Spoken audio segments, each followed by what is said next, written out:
यह जंगल कितना सुनसान सा है, पर यह दोपहर में भी कितना डरावना लग रहा है, मानो वर्षों से यहाँ कोई आया ही नहीं हो।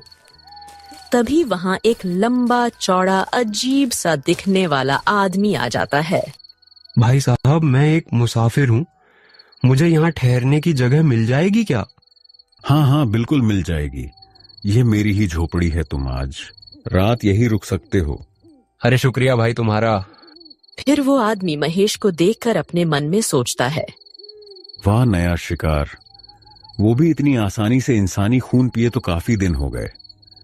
आज तो इस इंसान का खून पीकर मजा ही आ जाएगा। अरे क्या हुआ भाई, क्या सोच रहे हो तुम?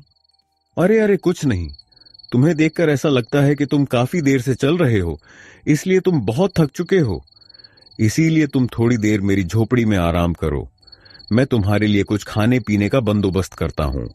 यह आदमी तो बड़ा ही अजीब सा है, और यह इस जंगल में अकेला कैसे रहता है?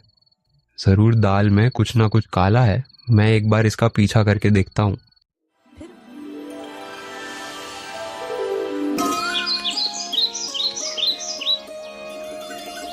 विलासपुर गांव में एक बुढ़िया अपनी 2 बेटों रघु और महेश के साथ रहती थी।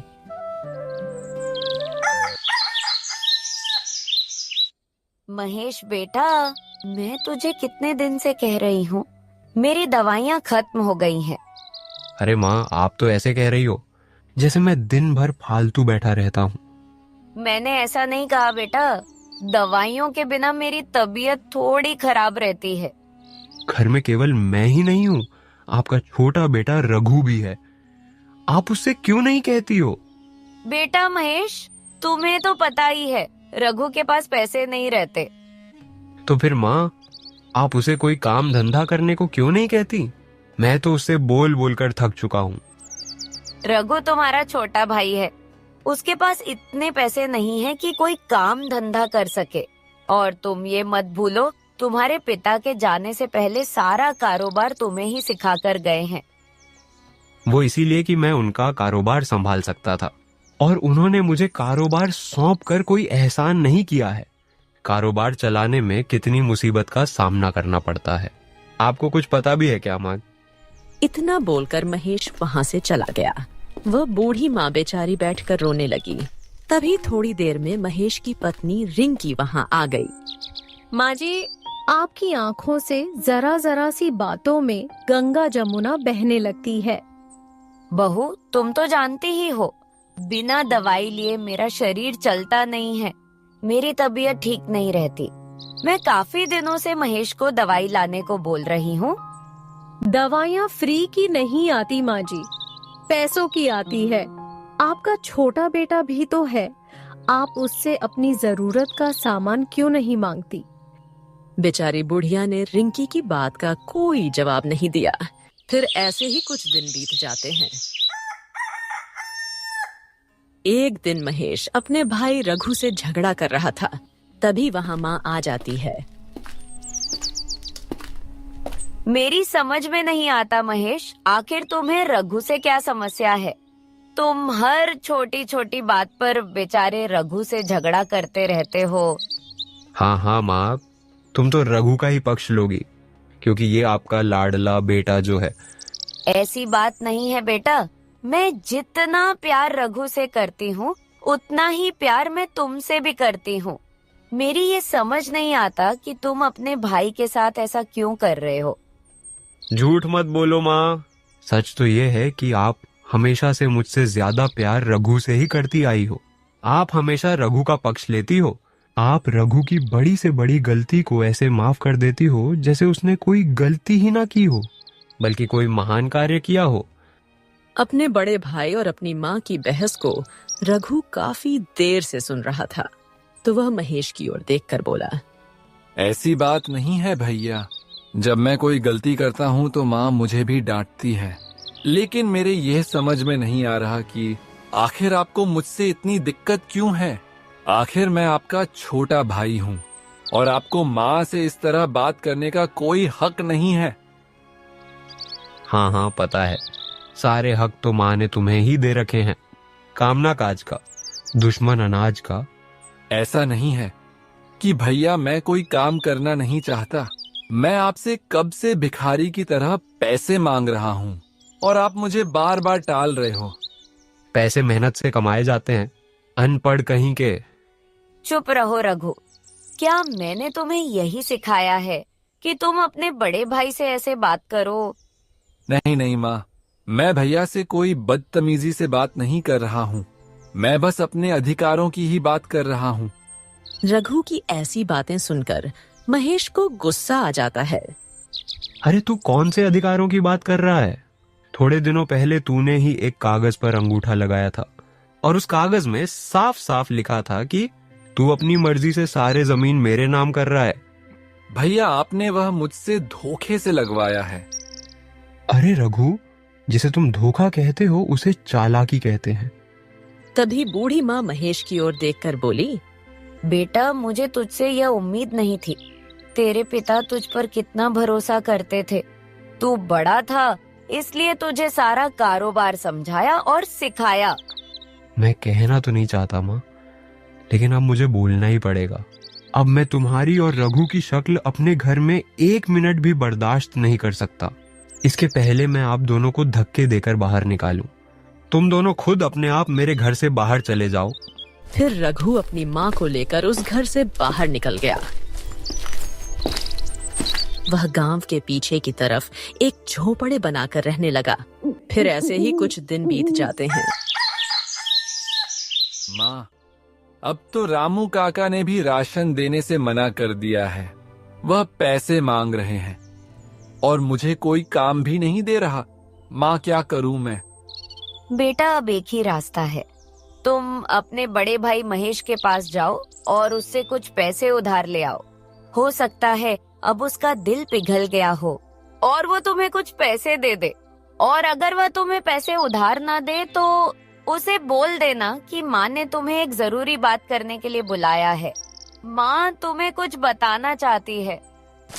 फिर रघु महेश से पैसे उधार लेने के लिए उसके पास जाता है।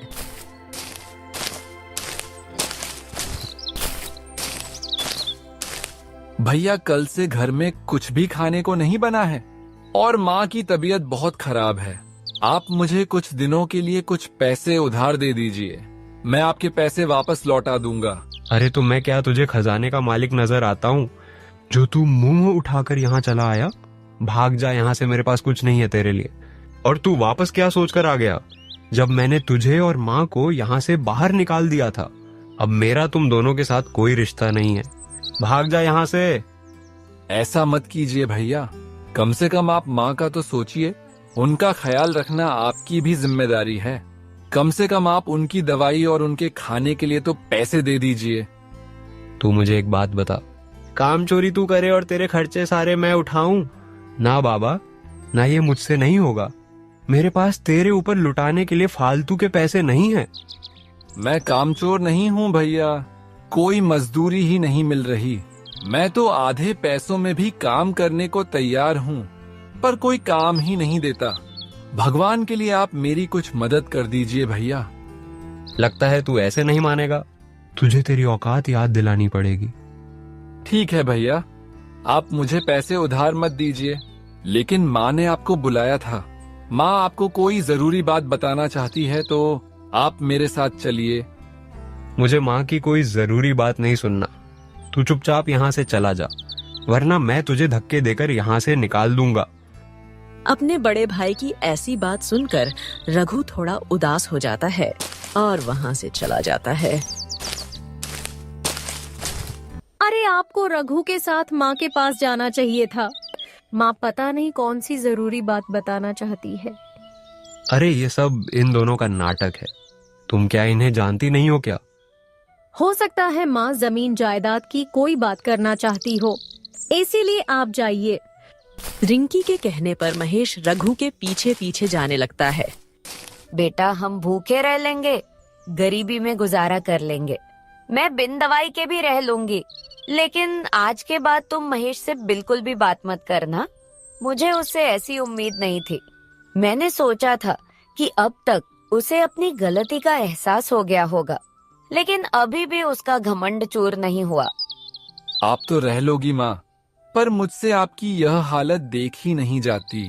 कितनी कोशिश करता हूँ कि कोई मजदूरी मिल जाए, पर मुझे कोई काम ही नहीं देता। माँ, रोज थक हार कर घर आ जाता हूँ, और जब मैं आपको ऐसी हालत में देखता हूँ तो मेरा दिल बहुत दुखता है माँ। जानती हूँ मैं, तू मेहनत करने से पीछे नहीं हटता। तेरा मन भी सच्चा है। उस महेश की तरह तेरे मन में लालच नहीं है। शायद तू वह कर सकता है जो आज तक कोई और नहीं कर पाया। क्या मतलब माँ? मैं क्या कर सकता हूँ? मुझे कुछ समझ नहीं आया मेरी बात। ध्यान से सुनो बेटा, दीवारों के भी कान होते हैं, इसलिए किसी को भी यह बात पता नहीं चलनी चाहिए, और महेश को तो अब बिल्कुल भी नहीं। यह सुन रघु भी चौंक गया। वही बाहर से खड़ा खड़ा सुन रहा महेश गुस्से में भर गया। अच्छा, मुझसे छुपा लो, मुझे लेकिन सब पता चल जाएगा। पर ऐसा भी क्या है जो मान मुझे नहीं बताना चाहती? खैर, सुनता हूँ मैं इनकी बात ध्यान से। तेरे दादा खुद के जमाने में बहुत अमीर थे, इतना ज्यादा कि यह समझ लो कि सोने चांदी के सिक्कों की बोरियां भरी रहती थी। और फिर क्या हुआ, और एक दिन अचानक उनके साथ पता नहीं क्या हुआ कि उन्होंने अपना सारा धन एक खुफिया जगह पर छुपा दिया। ऐसा उन्होंने क्यों किया, यह आज तक कोई नहीं जान पाया। वह मरते मरते तेरे पिताजी को गुप्त धन के बारे में बता कर गए थे। फिर तेरे पिताजी भी अपना कारोबार बढ़ाने के लिए उस धन की तलाश में निकल पड़े। उसके बाद वो उस धन को ना तो ला पाए और ना ही खुद जिंदा वापस आ पाए। पर पिताजी मर कैसे गए, और अब वह धन कहाँ पर है? अपने गांव के पास जो रामपुर गांव है, उसी गांव के खतरनाक जंगल में एक गुफा के अंदर है। यह सुनकर रघु बहुत खुश हो जाता है। अरे तो माँ, आपने इतने सालों से यह बात हमसे छुपाकर क्यों रखी? आपने पहले क्यों नहीं बताया इस बारे में? क्योंकि मैं तुम्हारे पिताजी को उस धन की वजह से खो चुकी थी, और मैं तुम दोनों भाइयों को नहीं खोना चाहती थी। और उस धन को लाना इतना आसान नहीं है। आज तक जो भी उस धन की तलाश में गया है, या तो वो मरकर लौटा है या फिर लौटा ही नहीं। पर मुझे ऐसा लगता है कि तुम वो धन ला सकते हो। अगर ऐसा होता है तो हमें कभी भी उस घमंडी महेश के सामने हाथ नहीं फैलाने पड़ेंगे। और मैं इस धन के बारे में तुम दोनों को बताना चाहती थी, लेकिन महेश अपने घमंड की वजह से नहीं आया। कोई बात नहीं, ठीक है माँ, मैं यहाँ से 2 दिन बाद निकल जाऊंगा। उससे पहले मैं आपके खाने पीने का थोड़ा इंतजाम करूंगा। उसके बाद ही मैं यहाँ से जाऊंगा। बेटा हो तो तेरे जैसा, जो खुद से पहले मेरे बारे में सोचता है। और बाहर से यह सब सुनकर महेश हंस पड़ा। हाथ तो तुम्हें मेरे सामने फैलाना ही पड़ेगा, क्योंकि रघु तो 2 दिन बाद जाएगा। मैं रघु से पहले ही वो धन ले आऊंगा। उसके बाद तो तुम्हें मेरे सामने हाथ फैलाने ही पड़ेंगे, और मैं भी तुम्हें दान पुण्य समझकर दे दूंगा। तुम भी मुझे क्या याद रखोगे? लेकिन यह सारा का सारा धन मैं लेकर आऊंगा रघु से पहले। वह सारा धन मेरा होगा। फिर महेश वहां से अपने घर चला जाता है। घर पहुंचकर महेश सारी बात अपनी पत्नी रिंकी को बता देता है। देखिए जी, पता नहीं क्यों मन बहुत बेचैन सा हो रहा है।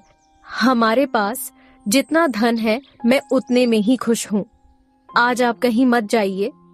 अरे भाग्यवान, धन दौलत जितनी भी होती है उतनी कम होती है। आज तो मैं नहीं रुकूंगा। तू समझा ले अपने मन को। ठीक है, चल, अब मैं चलता हूँ। इतना बोलकर महेश वहां से चला जाता है। धन तो मुझे भी बहुत प्यारा है, लेकिन आज अचानक मेरे पता नहीं क्या हो रहा है। मुझे बहुत अजीब सा डर लग रहा है। हे भगवान, उनकी रक्षा करना। एक तरफ रघु जंगल से लकड़ियां काटकर गांव में बेच रहा था और अपनी माँ के लिए खाने पीने का बंदोबस्त कर रहा था, और उधर महेश गुप्त धन की तलाश में उस जंगल में पहुंच जाता है।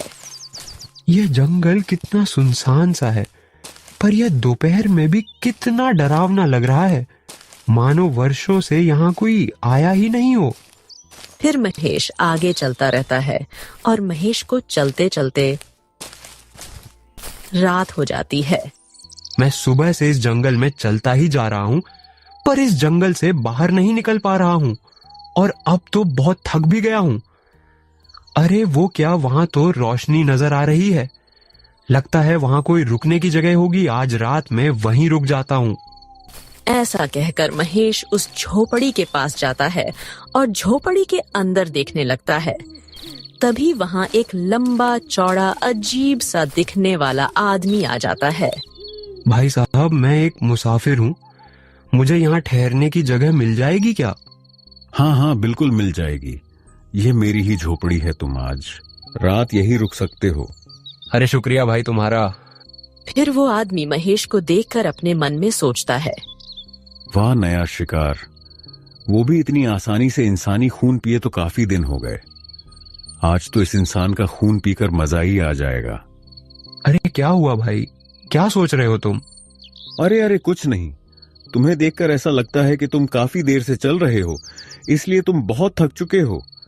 इसीलिए तुम थोड़ी देर मेरी झोपड़ी में आराम करो, मैं तुम्हारे लिए कुछ खाने पीने का बंदोबस्त करता हूँ। ऐसा कहकर वो आदमी वहां से चला जाता है। यह आदमी तो बड़ा ही अजीब सा है और यह इस जंगल में अकेला कैसे रहता है? जरूर दाल में कुछ ना कुछ काला है। मैं एक बार इसका पीछा करके देखता हूँ। फिर महेश उसका पीछा करने लगता है। तभी महेश ने जो देखा उसे देख महेश के होश उड़ जाते हैं। ये क्या, इसने तो इतना बड़ा जानवर पकड़ के उसका खून पी लिया। ये तो एक आदमखोर है। मुझे यहाँ से भागना होगा वरना ये मेरा भी खून पी जाएगा। यह देख महेश डर कर वहां से सरपट भाग जाता है और देखते ही देखते वो जंगल पार कर लेता है और एक गुफा के सामने पहुंच जाता है। जंगल तो पार हो गया, लगता है ये वही गुफा है जिसके बारे में माँ ने बताया था। जरूर धन इसी गुफा में होगा, मुझे अंदर जाना चाहिए। फिर महेश गुफा में चला जाता है, लेकिन गुफा में जाते ही उसके सामने दो रास्ते आ जाते हैं। यहाँ तो दो रास्ते हैं, एक में पूरा अंधेरा है और एक रास्ते में उजाला आ रहा है। जरूर गुप्त धन उजाले वाले रास्ते में ही होगा। ऐसा सोचकर महेश उजाले वाले रास्ते में चला जाता है, लेकिन तभी वह एक कुएं में गिर जाता है। ये क्या हो गया, मैं तो इस कुएं में गिर गया। यहाँ तो मुझे कोई बचाने वाला भी नहीं है। हे भगवान, मेरी मदद करो। महेश लगातार चिल्लाता रहा। 2 दिन ऐसे ही बीत गए और सुरेश भूख प्यास के कारण तड़पने लगता है, पर उसे बचाने वहां कोई नहीं आया। अब तो उसकी हालत बहुत खराब होती जा रही थी और उधर रघु अपनी माँ के खाने पीने का बंदोबस्त करके अपने सफर के लिए निकल गया। चलते चलते वह उसी जंगल में पहुंच गया। मेरे एक बात समझ में नहीं आ रही। मुझे यहाँ सुबह से चलते चलते रात हो गई, लेकिन रास्ते में मुझे कोई भी नहीं मिला। अरे वह क्या, वहां से रोशनी आ रही है। जरूर वहां कोई ना कोई होगा। फिर रघु उस झोपड़ी के पास जाता है। तभी वहां वो आदमखोर आ जाता है। सुनो भाई, मुझे जंगल से बाहर निकलने का रास्ता नहीं मिल रहा। क्या तुम मेरी मदद कर सकते हो? तुम इंसान मुझे मूर्ख समझते हो ना। 2 दिन पहले भी एक इंसान ने मुझे चकमा दिया था और यहां से भाग गया। क्या तुम उसे ही ढूंढने आए हो? लेकिन अब मैं तुम्हें उसे नहीं ढूंढने दूंगा। अब मैं तुम्हारा खून पीकर मेरी प्यास बुझाऊं। फिर रघु अपने मन में सोचता है, कहीं वह मेरे भैया तो नहीं है? कहीं आदमखोर सच तो नहीं कह रहा? क्योंकि मैंने भैया को 2 दिन से गांव में नहीं देखा। कहीं भैया मेरी और माँ की बातें सुन लिए हो और यहाँ गुप्त धन की खोज करने आ गए हो।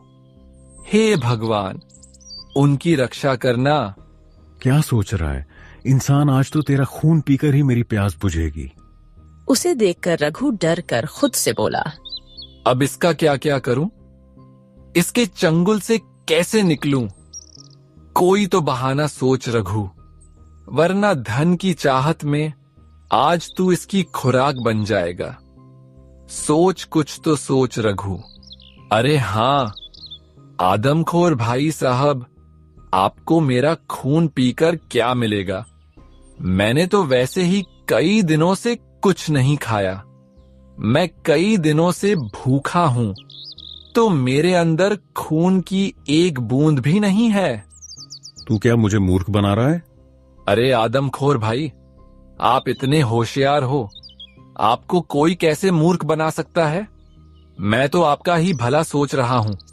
मैं तो यह कह रहा था कि मैं जंगल से कुछ फल फूल तोड़कर खा लेता हूं ताकि मेरा खून बन जाए, फिर आप मेरा खून पी लेना। मैं तो वैसे ही मेरी जिंदगी से बहुत परेशान हूं, कम से कम आपका तो पेट भर जाएगा। इस तरह रघु आदमखोर को अपनी बातों में फंसा लेता है। ठीक है, पर थोड़ा जल्दी आना, मुझे बहुत प्यास लग रही है। फिर रघु वहां से सरपट भाग लेता है। वो भी भागते भागते उस गुफा के सामने पहुंच जाता है। उस आदमखोर से तो बच गया। अब मुझे महेश भैया और गुप्त धन को ढूंढना है। लगता है यह वही गुफा है जिसके बारे में माँ ने बताया था। जरूर गुप्त धन इसी गुफा के अंदर होगा। फिर रघु उस गुफा में चला जाता है। दो रास्ते, एक से उजाला आ रहा है और एक में अंधेरा है। जीवन में हमेशा अंधकार के बाद ही उजाला आता है, तो मुझे इस अंधेरे वाले रास्ते पर जाना चाहिए। रघु उस अंधेरे रास्ते पर चला जाता है और थोड़ा आगे चलते ही उस रास्ते में उजाला हो जाता है और चलते चलते रघु एक बाबा के पास पहुंच जाता है। वहां एक बाबा ध्यान लगाए बैठे थे। बाबा आप कौन हैं? तभी बाबा अपनी आंखें खोलते हैं। तो तुम आ ही गए, मैं तुम्हारी ही प्रतीक्षा कर रहा था। क्या मतलब बाबा? मैं समझा नहीं। मैं तो यहाँ गुप्त धन की खोज करने आया हूँ। मैं सब जानता हूँ बेटा, वही धन जो तेरे दादाजी ने छुपाया था। लेकिन बाबा आपको कैसे पता कि मेरे दादाजी ने कोई गुप्त धन छुपाया था? काफी वर्षों पहले की बात है। मैं यहाँ तपस्या कर रहा था, तभी तुम्हारे दादाजी यहाँ आए और उन्होंने कहा कि मेरा यह धन संभाल कर रखो, क्योंकि इस धन की वजह से लोग मुझे मारना चाहते हैं और मेरी इस दौलत को हड़पना चाहते हैं। इसीलिए मैं यह धन आपके पास रखना चाहता हूँ।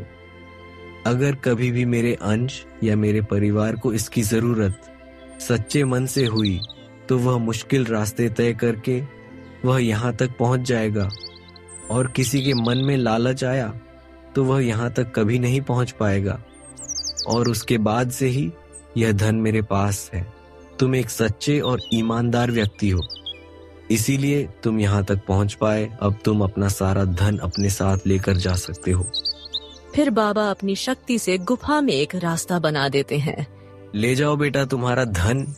बहुत बहुत धन्यवाद बाबा, पर मुझे इस धन से अलग भी कुछ चाहिए। मेरे भैया इस धन के लालच में यहाँ आए थे, अभी तक वह वापस नहीं लौटे। मैं उनको भी अपने साथ वापस लेकर जाना चाहता हूँ। वैसे तो ऐसा अभी तक नहीं हुआ। जो भी यहाँ लालच में आया है वह जिंदा लौटकर वापस नहीं गया, और तुम्हारे बड़े भाई महेश ने तुम्हारे साथ बहुत गलत किया है, फिर भी तुम उसे अपने साथ लेकर जाना चाहते हो। भाई के प्रति ऐसा प्रेम देखकर मैं तुमसे बहुत खुश हुआ। तुम उसे अपने साथ लेकर जा सकते हो। फिर बाबा अपनी शक्ति से महेश और रघु को अपने घर पहुंचा देते हैं। अरे मैं यहाँ कैसे आ गया? मैं तो सोच रहा था कि मैं जिंदा लौटकर कभी वापस नहीं आऊंगा। मुझे माफ कर दे मेरे भाई, मैंने तुम्हारे और माँ के साथ बहुत गलत किया। जब तुम मेरे पास मदद मांगने आए तो मैंने तुम्हें वहां से भी भगा दिया। माँ को भी भला बुरा कहा, फिर भी तुमने मेरी जान बचाई। तुम मुझे माफ कर दो मेरे भाई। आज से अपन सब साथ ही रहेंगे अब। अरे आप मेरे बड़े भाई हो, आपको अपनी गलती का एहसास हो गया। मेरे लिए इतना ही काफी है। माँ, मैं आपसे भी माफी मांगता हूँ। मुझे माफ कर दो माँ। कोई बात नहीं बेटा, मेरे दोनों बेटे सही सलामत लौट आए। एक माँ के लिए इससे बड़ी खुशी की बात क्या हो सकती है। तो दोस्तों, कहानी पसंद आई तो कहानी को लाइक, शेयर एंड कमेंट कीजिए और हमारे चैनल को सब्सक्राइब कीजिए। Thanks for watching.